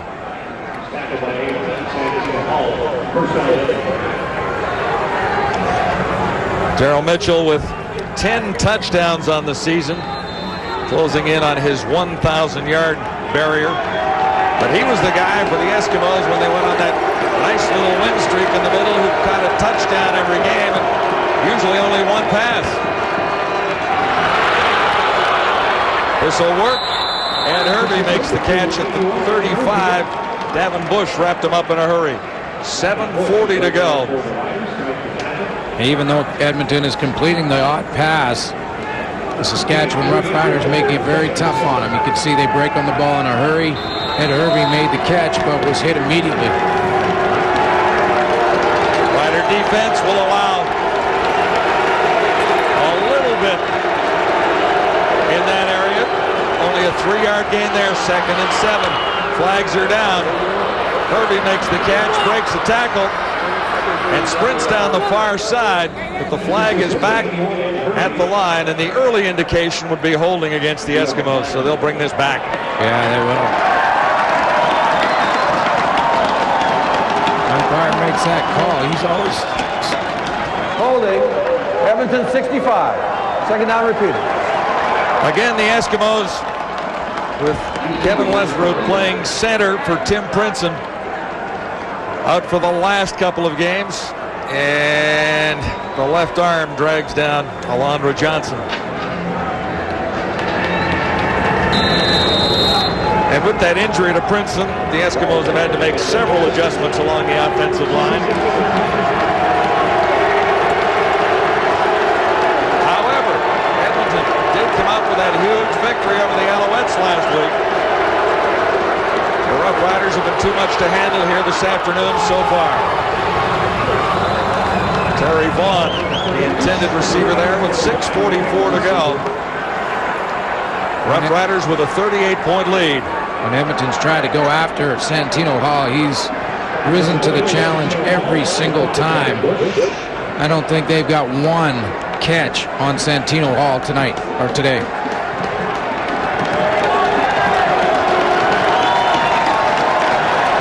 A great crowd at Taylor Field, something to cheer about at last. Hanging on to the hope of a playoff game coming their way for the first time in 16 years. This was an early sellout, this game, and it's standing room only on a chilly afternoon.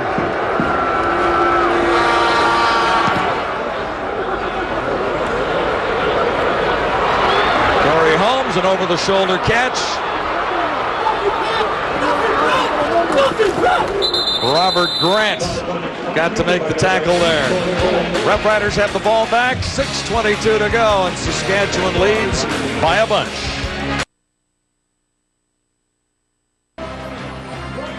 We found a couple of Eskimo fans in the stands here at Taylor Field under the brown bags, obviously, with Saskatchewan on top. NHL on TSN, Canada Cup Classic, Canada versus Sweden, number 76 round robin. That'll come your way 7:30 on Tuesday, so still a little hockey around in spite of what's going on. Well, if Danny Barrett has his way right now, he'd like a 6-minute and 15-second drive.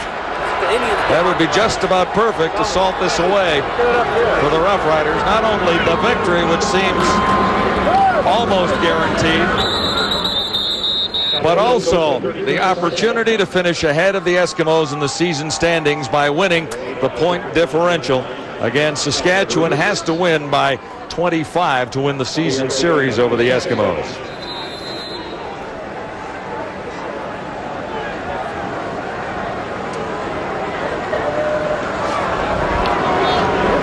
Second and long for Henry Burris and the Roughriders at the 40. After a gain of 2, this is 2nd and 8.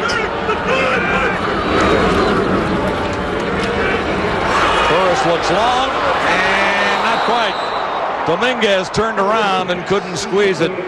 Malcolm Frank was covering.